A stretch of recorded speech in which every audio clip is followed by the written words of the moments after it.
All right. Hello, everyone. My name is Christy Craig, and I'm the publisher at Hidden Timber Books. I want to thank you all for being here on a Friday evening and joining me and Margo for this reading event. Before we start the event, I just want to take a minute to acknowledge everything that's going on around the country. And part of the reason that I'm doing these small press author reading series is to highlight stories that aren't in the mainstream and things that, stories that might be new to you. So with that in mind, it seems really important and relevant to mention some of the books that are available for us to read on Black literature and the Black experience and things like that. So for tonight, I just wanted to share with you one book that I have. It's called The Overground Railroad, and it's a hefty book. It's a great book. It's about the Green Book, which was published back in the 30s and 40s for travelers who needed a place to stay that was friendly or Black owned. And the woman who wrote this book, Candace C. Taylor, she writes about the Green Book. She writes about the man who started it. She writes about the history of American segregation and the effects of gentrification and mass incarceration and all of those things and more on the Black experience and the history in America. So this is a great book to pick up and begin with, just to learn a little bit more. I know I went to the reading of hers and it was great. It was just it's a good one to have on hand for sure. And then the other thing I wanted to mention is the recent video from Noah Trevor on The Daily Show, where he talks about Amy Cooper and George Floyd and the protests and how, none of these events happen in isolation. And, he talks about society as a contract, and it's a really great video. So those are two things. I'm going to drop links to those two things in the chat box. If you'd like to check them out, you can certainly do that. And thanks for letting me take a minute to just acknowledge all of that that's going on. And with that said, I really am excited to have Margo here for the small press reading series tonight. This is her second novel, and I'm excited to hear her read from it and talk a little bit about it. Just to give you some tech information, if you have any troubles with the tech, you can send me a note in the chat box and I'll try to take care of that as soon as possible. I'll be working in the background here. And also, I'll be putting in the chat box links to Margo's website and to Octavia Books, where you can find a copy of her novel. And they were the bookstore that launched her book. So it'd be great to check them out. They're an independent bookstore down in New Orleans, I believe. Is that correct? Okay, great. And so I'll have all those links in the chat box that you can open and bookmark and check out later. But for now, I just want to do a little introduction of Margo. So Margo Orlando Littell, she's the author of 2 novels, Each Vagabond by Name, and then The Distance from 4 Points.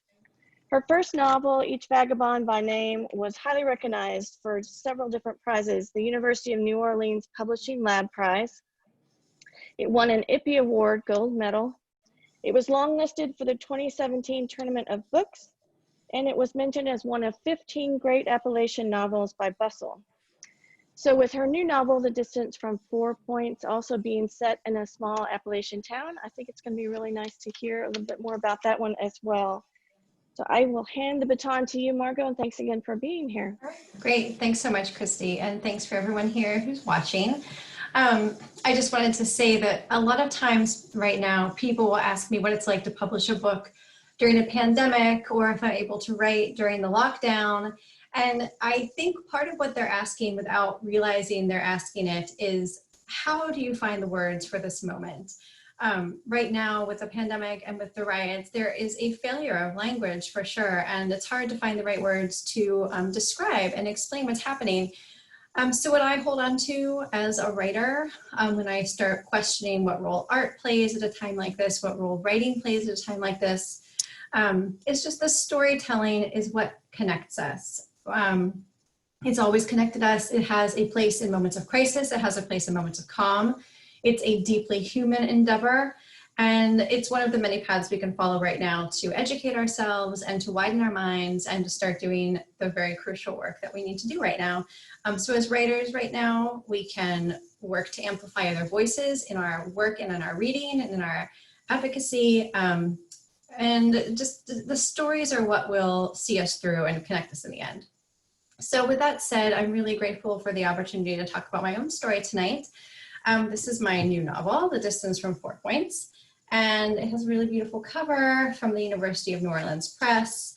And it is about an affluent suburbanite named Robin Bescher, who is forced to return to her Appalachian hometown of 4 Points when she discovers that her late husband blew their savings on decrepit rental properties there. So forced to return after 20 years away, she intends to fix up the properties as fast as possible before anyone can expose her past as her secret past as a teenage prostitute. She returns to 4 Points along with her daughter Haley, and disaster strikes when Haley befriends a troubled teen mother who is squatting in one of Robin's properties. So Robin is really called to reshape her idea of home before she repeats her greatest mistakes. I grew up in a town very similar to 4 Points, a town in southwestern Pennsylvania. It's about an hour south of Pittsburgh.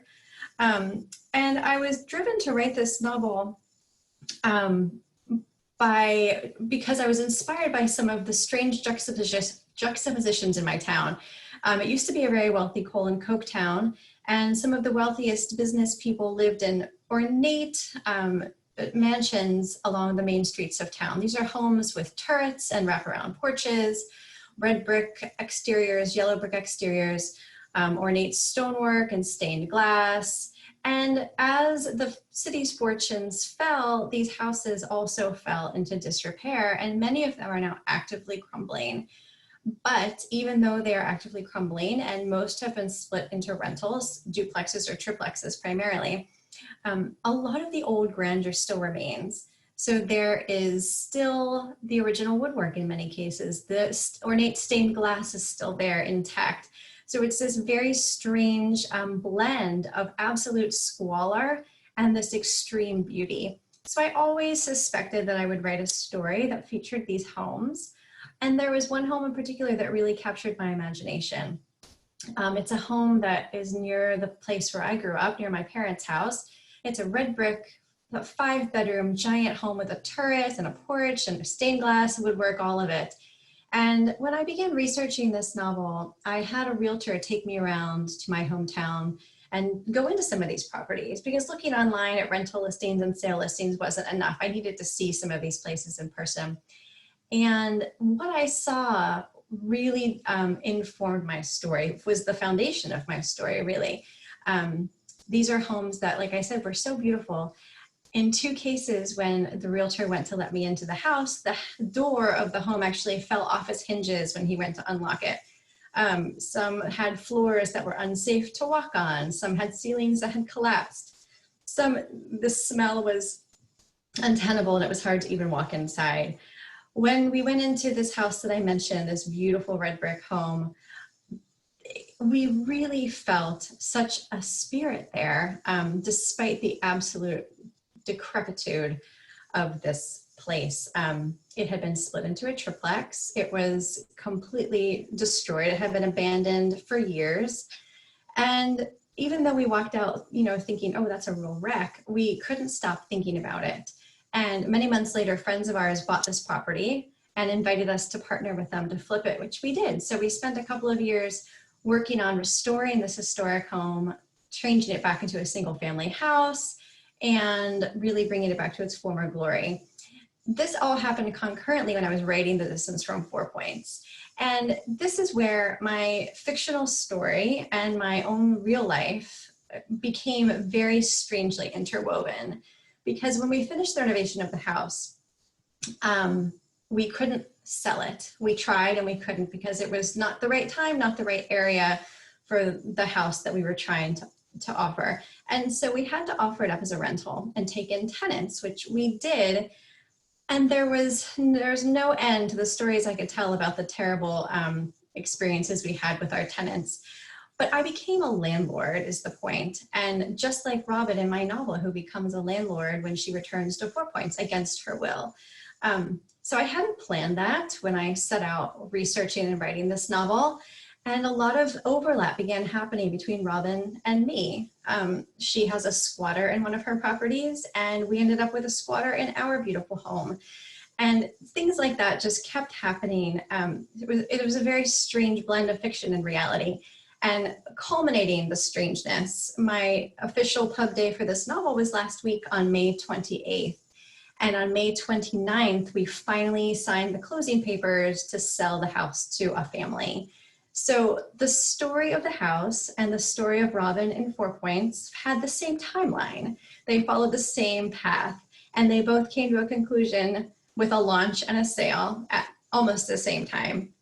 So I'm going to read a little bit from the novel now. But first, I just want to show you one picture of the house so you can have a visual when I'm talking about this house on Whistlestop Road, which is where a lot of Robin's drama plays out. And it's a house that had a great meaning for her throughout her life. Oh, am I not going to be able to find this?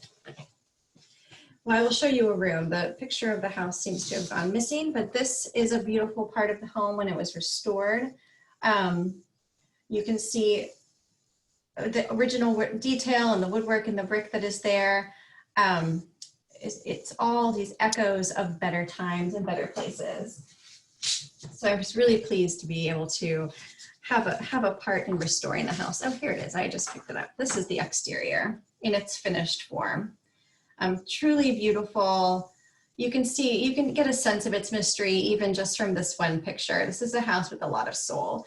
And so it inspired the house that's at the heart of my novel. So when you hear me refer to the house on Whistlestop Road, you will know that this is the house that inspired that part of the story.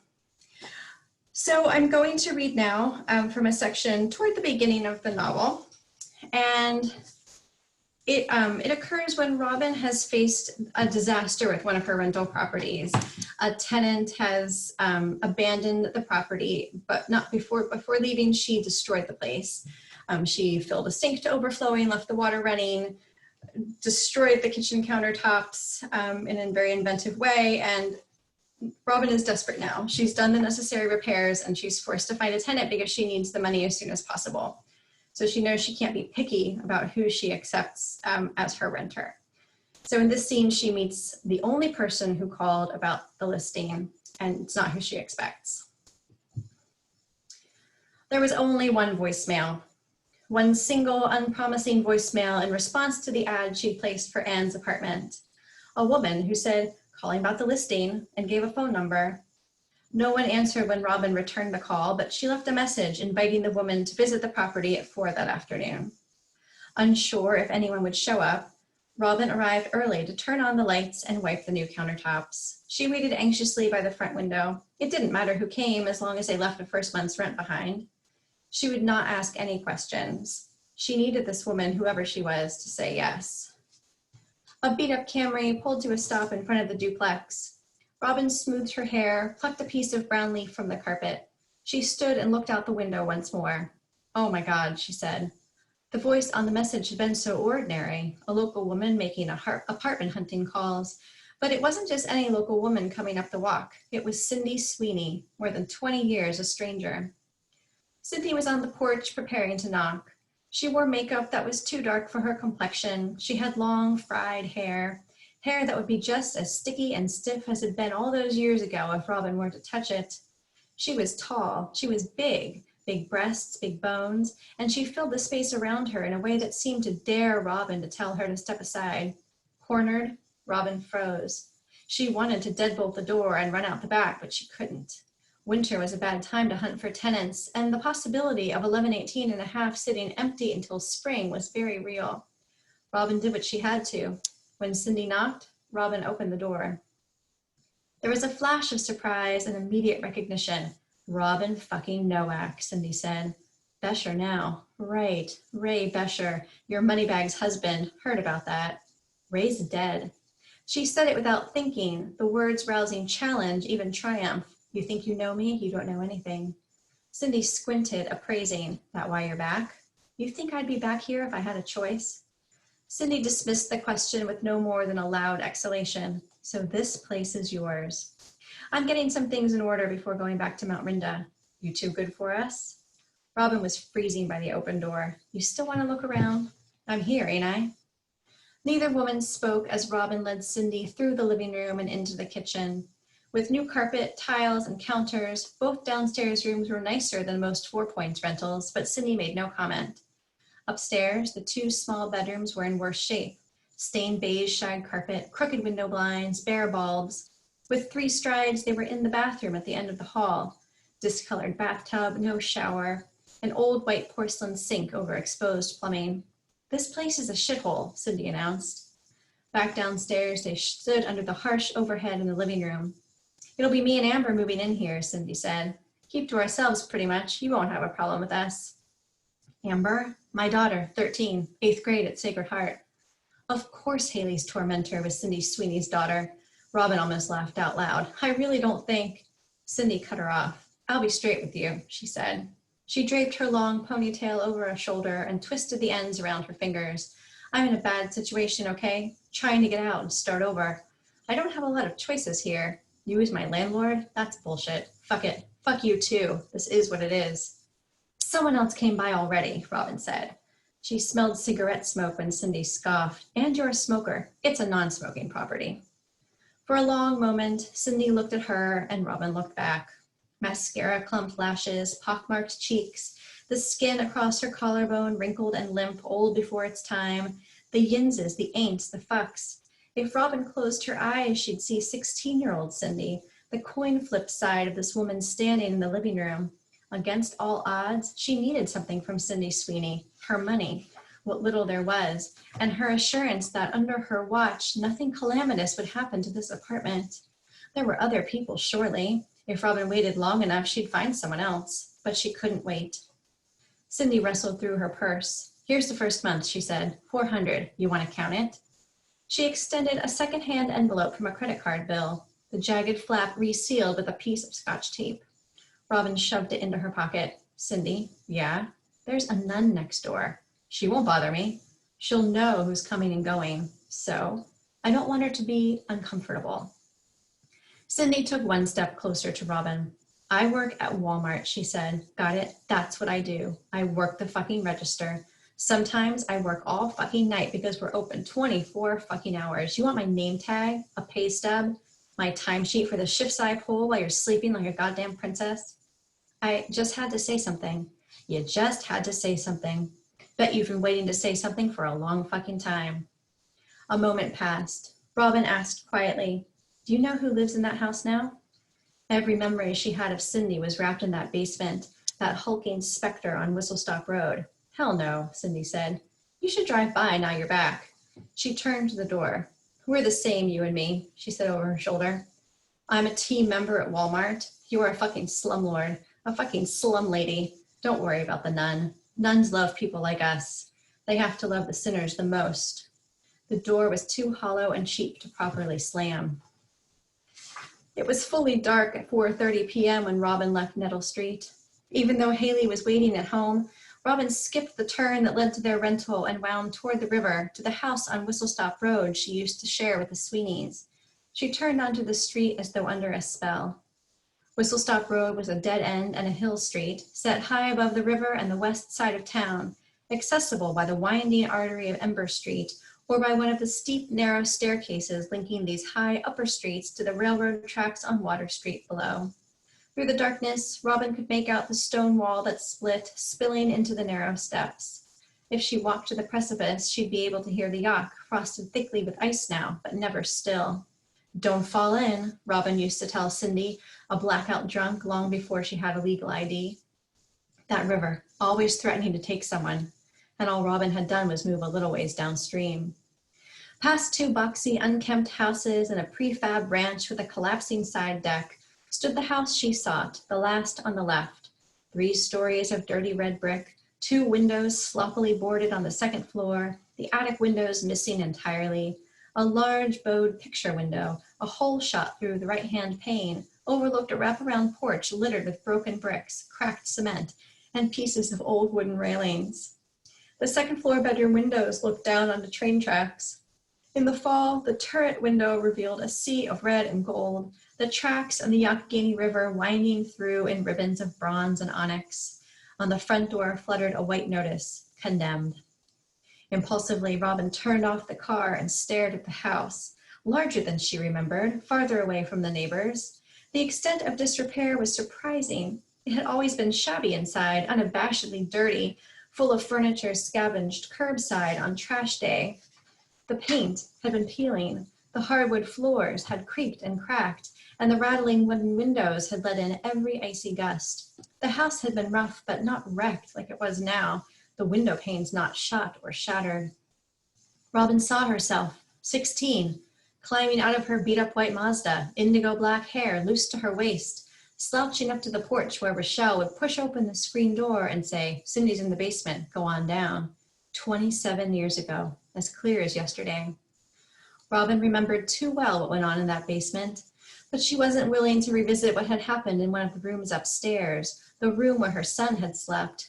Memories of the sex work, when they arrived unbidden, nauseated her. Thoughts of Trevor stopped her breathing.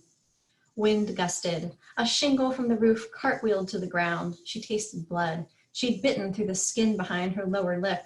It hurt, but she kept the broken bulb of chewed skin between her teeth. As she started the car and moved her hands to the steering wheel, her left elbow hit the lock button, firing a quick, loud crack.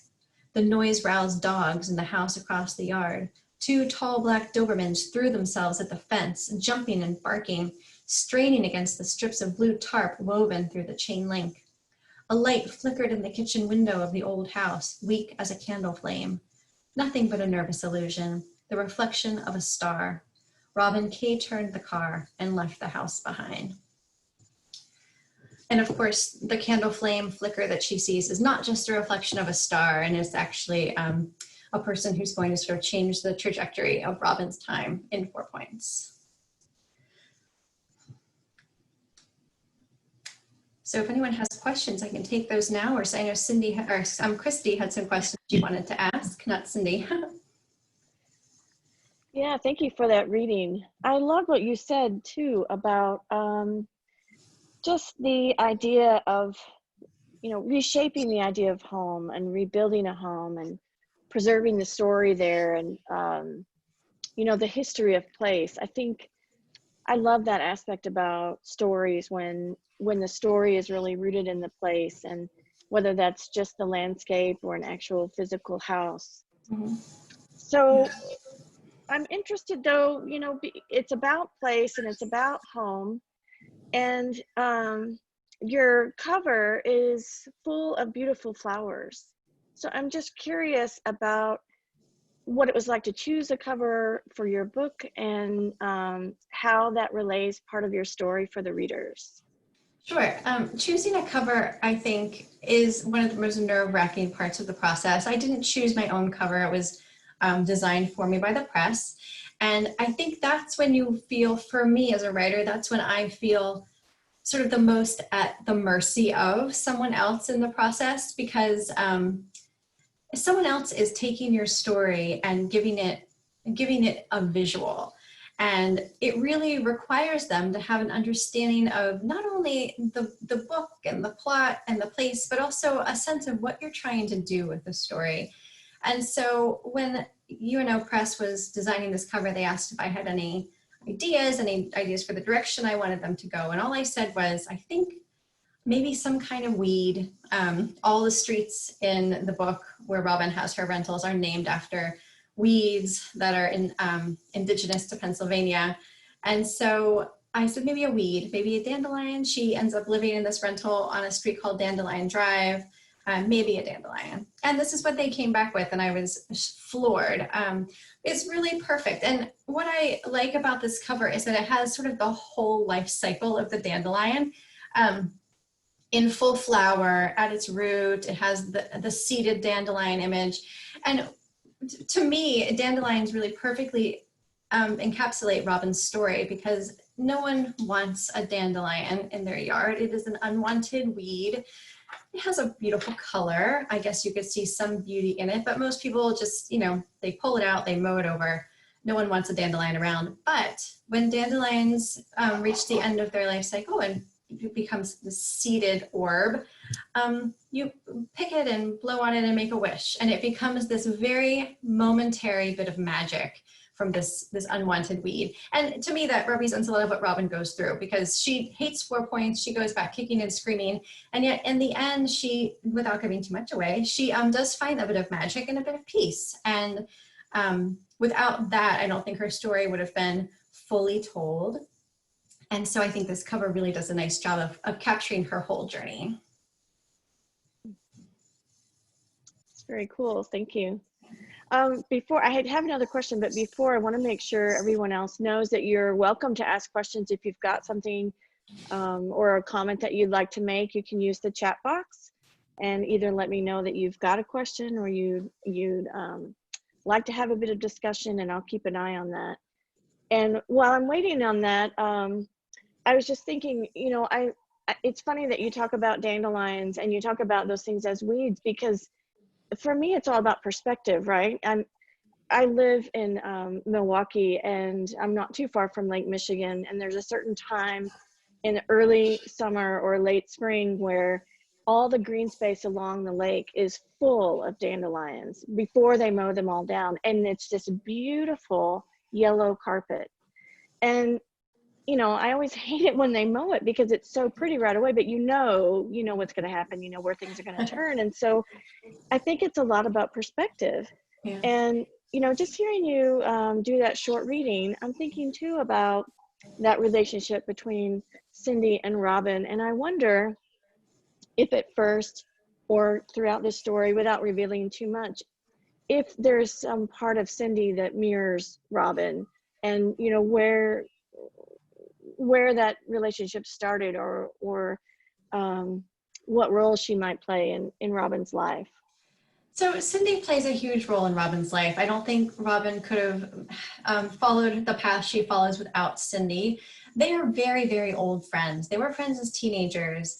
They were both very poor young girls in a very poor small town, and they both found a way to survive, which was selling sex. And Cindy got Robin into this line of work because Cindy's mother was also involved in this. And they said, why are you working so hard? Because Robin was a waitress working doubles all the time. So why are you working so hard? There's a much easier way. And so Robin sort of summons this hustle, or tries to. And that's what she and Cindy sort of bond over for a while, is this horrible way of earning money that they're forced into by necessity. And then tragedy strikes Robin. She ends up getting pregnant and has a son and loses him tragically to SIDS, and always blames herself for this death. And so that's where she and Cindy split apart. And Robin thinks the only way she's ever going to move on with her life is to get out of town and start completely fresh and seal off all of that pain and trauma and never tell anyone about it again. So she gets married, she has a daughter, she has a new life in Mount Rinda, this fancy suburb. She never tells anyone about her past. Cindy, meanwhile, remains in 4 Points and just sort of carries on. And she's living her life surrounded by the past, surrounded by the people that she's always been surrounded by the men she knows, even when she got out of that line of work. And she just sort of has this attitude of, yeah, this is all of me. This is my life. This is past and present all together in one. And it takes Robin some time to understand that sealing off an entire part of her life is not what is going to serve her or her daughter very well. But it takes Cindy to sort of give her that reality check of like, this exists, this part of your life happened, and denying it, why would you do that? Why would you have so much shame? And I think because of Cindy, Robin is able to let go of a lot of that shame and embrace the whole span of her life. I love Cindy. She is a brash, foul-mouthed, trash-talking, hard truth-delivering woman. And she's not always easy to like, and she's not always easy for Robin to listen to, but she has a lot of truth to tell. And so their friendship is really crucial. They become friends again in a way that is not a typical friendship, but I really love the community of women that they sort of find in 4 Points unexpectedly to Robin. Thank you. That's cool. So I do have a question from Lori. So Lori, if you would like to unmute yourself, you're welcome to ask your question.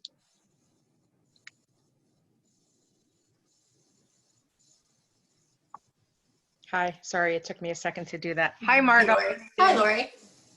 Hey, so my question is more around, I know you write specifically for this book, somebody that's returning home to a hometown where they have some history that they're not exactly looking forward to revisiting.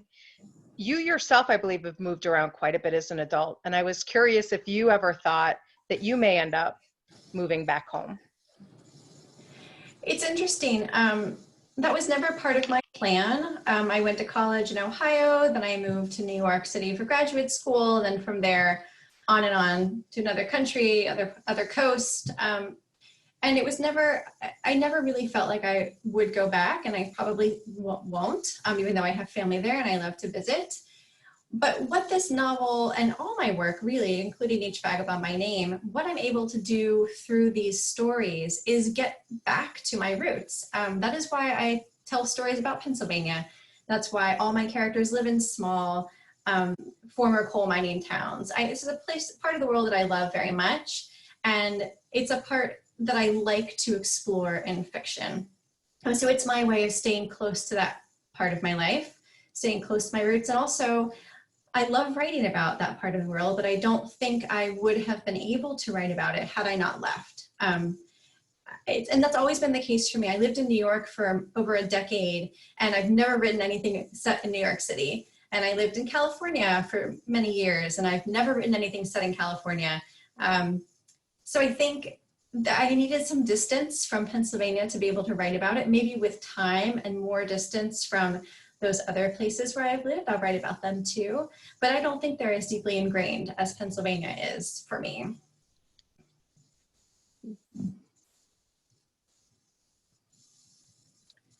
That's a great question, Lori. I did a reading with an author, Ruby McConnell, a month ago or so, and she asked a great question about home, that instead of asking where you live, to ask that question of where is home, because so often it's it's not a place where you actually physically live, but it's this idea in your mind that maybe you incorporated as you were growing up or whatever. And that's kind of what you're talking about. And like, I've lived in Wisconsin more years than I've lived in Texas where I grew up, and I can tell you there's a lot more Texas in me than there is Wisconsin for a lot of reasons. But again, I can't go back and live there, but it's a home that I really cherish. So that resonates with me a lot, especially now having children, thinking what sort of place am I giving them that will be their home, whether it's the home they live in or not, but the part that feels like home. It's an ongoing conversation with my husband and me. We're always wondering, are we in the right place? Is this the place that we want them to feel connected to forever? And it's an open question. Yeah. Well, I know that you have another excerpt that you'd like to read, so why don't we go ahead and do that? And then if people have questions brewing, you can always put those in the chat box while we're listening. So this is a fitting one to read, because this is a shorter scene where she remembers a little bit more about Cindy. This occurs right at the very beginning of the novel. She has just left Mount Rinda with Haley, and they are pulling into they are pulling into 4 Points, and Robin is going to see the rental that she's going to live in for the very first time. It was 1 o'clock in the morning when they finally slid into 4 Points. No other cars stalked the streets at this hour, and the dark quiet was deepened by the shallow breaths of Haley sleeping beside her. Robin was alert at the wheel, every nerve thrumming. After the exit, a 10-minute drive along desolate hilly roads, a trailer here and there in the fields, a few spotlit American flags, took them into town. The familiar weathered sign, "Welcome to 4 Points, population 5,000. Robin crossed Ember Street, a sorry stretch of empty storefronts, and drove 2 minutes to the leaning beige-sided ranch on Dandelion Drive that she and Haley would call home. She owned this house, a cruel joke.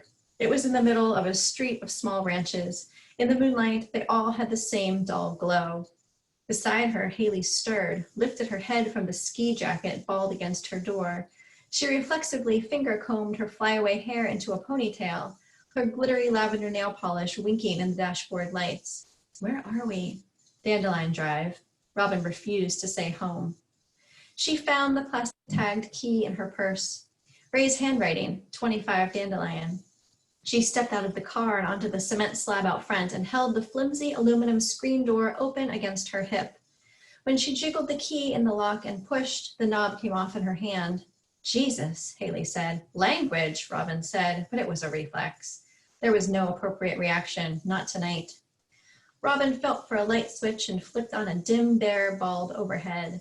They were standing in a small room with a suggestion of furniture, a stained, sagging couch, a white plastic coffee table, and a paisley bedsheet nailed over the single window, which was broken. The floor was sheathed in filthy linoleum, peeling at the edges. There was no heat. Haley walked to the middle of the room. She looked up. On the ceiling was a large brown water stain. I thought you said it was furnished, she said. That's what Scott told me. I guess it is, sort of. The house was small. Beyond the living room where they stood was the kitchen, and to the left was a short hallway with 2 bedrooms and a bathroom between. The white paint on the walls was dingy, and dirt and grease were so thick on the floor that they had depth and texture. On the wall was a thermostat. Robin twisted it to 70, praying. She led Haley into the kitchen, where a card table with 4 metal folding chairs was jammed between the refrigerator and the wall. In the sink was a dead cockroach, its leg bent into its body. When Robin turned the water on, it flipped to its feet and skittered into the drain. They both screamed. Let's unload the car, Robin said when her heart stopped pounding. Piece by piece, they emptied the trunk, piling their belongings beside the couch. Robin put the bags of food in the kitchen, not daring to open the cupboards tonight. She couldn't face any fresh horrors. She tore open the box holding the sheets and blankets and took them in her arms. Both bedrooms were cheaply wood-paneled and linoleum-floored, each single window sheathed in a great poof of torn white polyester, long, ruffly curtains meant for much larger windows. Only one of the 2 bedrooms had a bed, a bare, stained, full-size mattress on a metal frame. Robin covered it with every sheet, blanket, and towel she'd brought. Next, the broken window. I'll be right back, she told Haley.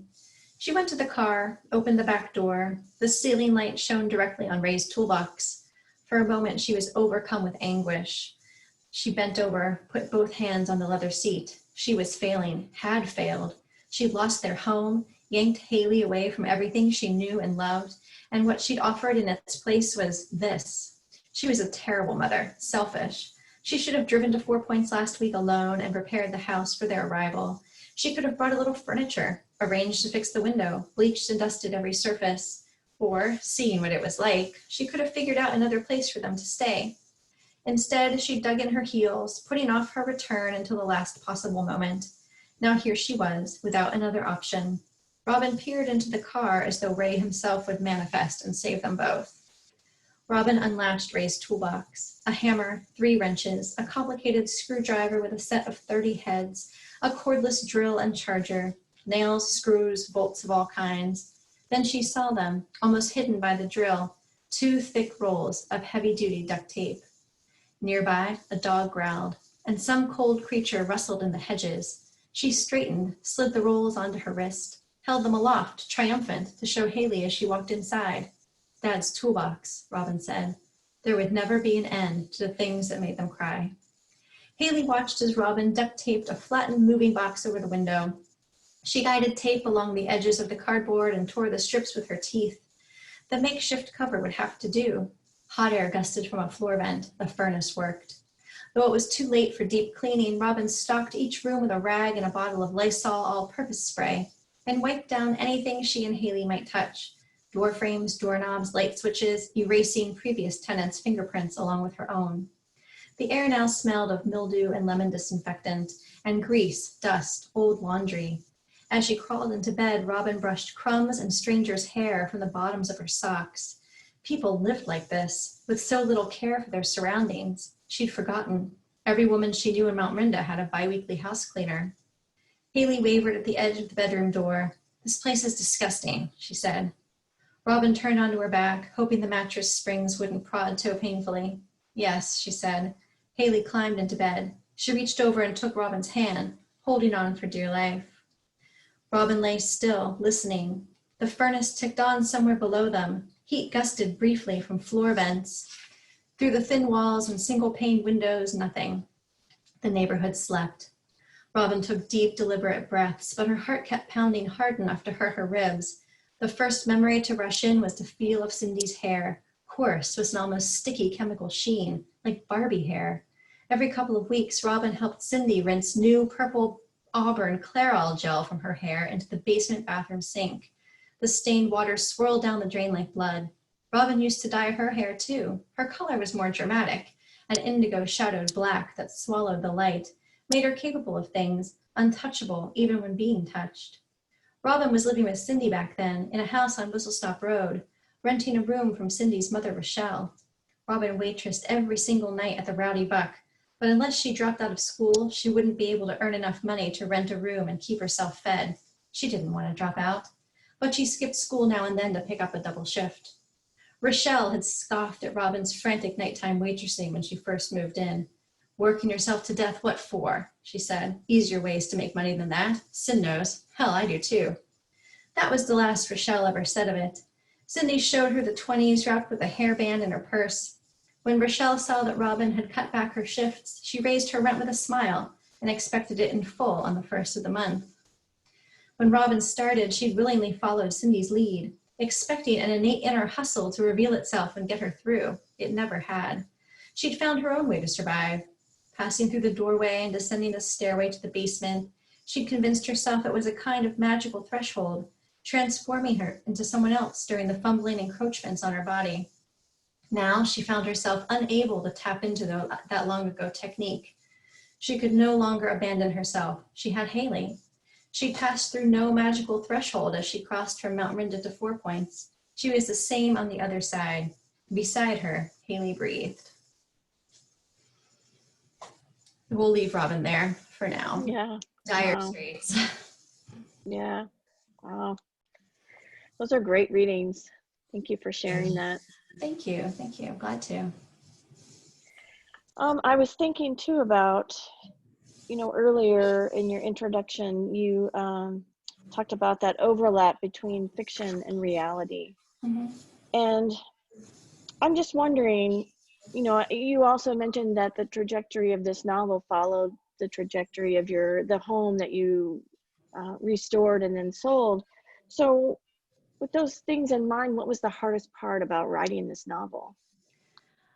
One of the hardest parts that I faced was my changing relationship and understanding of the landlords in my novel. When I set out to write this story, they were the villains. They were negligent slumlords who were buying up cheap properties and running them into the ground and just taking what money they could from desperate tenants and never doing any maintenance or doing any basic upkeep. And really harming the town in the process, which is definitely based on the reality of my hometown, which is full of blighted residential real estate. People trying so hard to make the town better are kind of thwarted in a lot of cases because no one will fix up these properties. So they were the demons to me. They were my villains. However, when I became a landlord myself and had my first experience with somebody just not paying their rent and bouncing their checks and becoming a squatter, I suddenly had this really unwanted new perspective into what the landlords faced with some of the tenants. Of course, not every tenant is destructive, but some of them were. And I suddenly had to account for that. Like, maybe I do kind of now understand why they might not want to invest a lot of money in fixing up their rental properties. Not that I would act that way myself and let the properties run into the ground, but I suddenly had this new understanding, this little glimpse of the other side. And so I had to account for that. I had to at least acknowledge the difficulty the landlords had. They still are not, the moral actors I would like them to be, but they couldn't be full villains either because, they are facing a lot of hardships themselves as well. So that was a strange little thing I had to account for during the writing process as this real life thread sort of, wove in and gave me new insights. Thank you. Kathleen has a comment. I don't know, Kathleen, if you feel like sharing, or if you'd just like me to read it.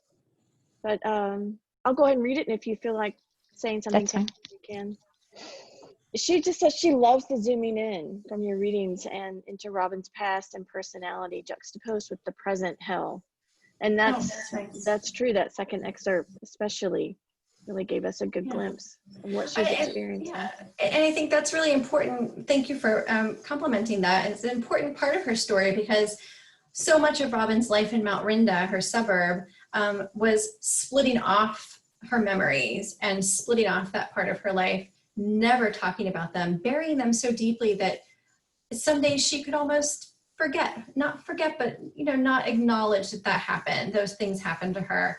And it's really, as soon as she comes back to 4 Points, the past just begins entering her life. Everywhere she looks, there's something sparking a memory. There's something familiar. There's a familiar building, a familiar house, lots of familiar faces up here. And she can't deny the past anymore. She can't lock it away because it's surrounding her. And so offering those moments in the narration was a way to sort of show that the way that was sort of starting to bleed through.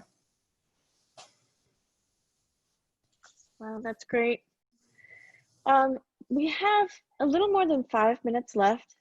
So if you've got any last minute comments or questions, I want you to make sure that you have an opportunity to drop those in the chat or let me know that you've got something you'd like to ask. And one thing I wanted to say in these last few minutes too is I really liked what you said about being a landlord and glimpsing the other side. And I think that speaks to what you mentioned earlier too about amplifying other voices, whether we're reading or writing. And certainly, even if you're reading a story that, the experience is not your own or whatever, you're able to see that other side of things. And to take that bit of truth from a piece of fiction just, I think, inevitably changes our view on the world. So I appreciate that. Thank you. And Margaret just saying she very much enjoyed the reading. Oh, thanks very much.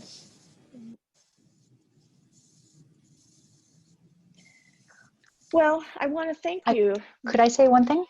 One thing that I found really interesting is like the parallels with my own life. So I can't wait to read this book. When I was in high school, we were foreclosed upon. And then years later, when I graduated from college, I got a job as a foreclosure paralegal. And so I was basically doing the same damn thing that was done to my family. Right. So I always try to keep a certain degree of respect. Like, oops, so sorry, the sheriff's coming. Right. Right. And Robin feels an anger over what she's been forced into as well, because even though she sees herself as having escaped her background and transcended this rough upbringing, when she sees what her late husband has done, and she sees the properties that he's bought and the sort of landlording world that had become his without her realizing, she takes it personally because she thinks, why is Ray doing this? Because these people that he's abusing and taking money from, they were me. Like I was my mom grew up had a trailer and we had to move around a lot. That was me. And so she thinks he doesn't realize because she never gave him the chance to know about her past. But she takes it so personally because now she has to do what she hated having done to her. So that's very, very relevant and hard. And one thing that she has to deal with, along with grieving Ray, she has to face this anger at him as well. Right. Thank you. Thanks, Kathleen. And thank you, Margo, for being here today and for sharing your book. Thank you for and having me. sharing, and for sharing your cover as well as the photos of the house. I think that it's always nice to have that idea of where the stories come from. So I appreciate you sharing those as well. And I just want to remind everyone too that if you check out the links in the chat box, you'll be able to look at Margo's website. You'll be able to check out some of her other works as well. And then there's the link to Octavia Books where you can purchase her book. And you can also go to bookshop.org. That's a great alternative to Amazon if you're interested in ordering it online. I looked on it today and they said that they were out of stock, but if you want to keep trying, Bookshop is a great place to help support other independent bookstores as well if you don't end up going through Octavia Books.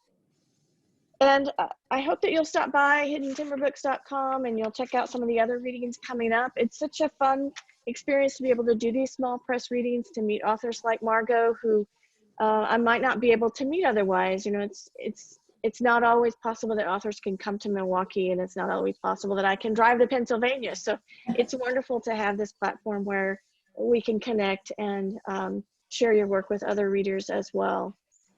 So is there Well, anything thank else? you. Yeah, thanks so much. And again, thank you everybody for joining me on a Friday evening and being here with Margo. And yeah, please be safe out there. Check out some of these other links that we've got in there as well. Keep your eye on what's happening in our world today, and know that every story that we read and write is relevant. You know, just like Noah Trevor was saying, incidents and events don't happen in isolation. So even if they don't seem connected, there's a thread somewhere within there. So I appreciate you all being here, and have a good night. Thanks so much. Bye. Thanks, everyone. Thanks, Christy.